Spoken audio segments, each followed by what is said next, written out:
హైదరాబాద్ వాతావరణ కేంద్రం తెలంగాణకు యెల్లో అలర్ట్ జారీ చేసింది. ఈ నెల 23వ వరకు 5 రోజుల పాటు వర్షంలో తేలికపాటి నుంచి భారీ వర్షాలు కురుస్తాయని వెల్లడించింది.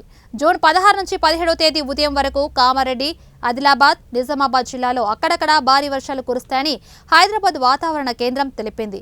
మెదక్, నిజామాబాద్, ఆసిఫాబాద్, కామారెడ్డి, మంచిర్యాల, సంగారెడ్డి, ఖమ్మం, మహబూబాబాద్, హైదరాబాద్ జిల్లాలో ఉరుములు మెరుపులతో కూడిన వర్షాలు కురుస్తాయని వివరించింది.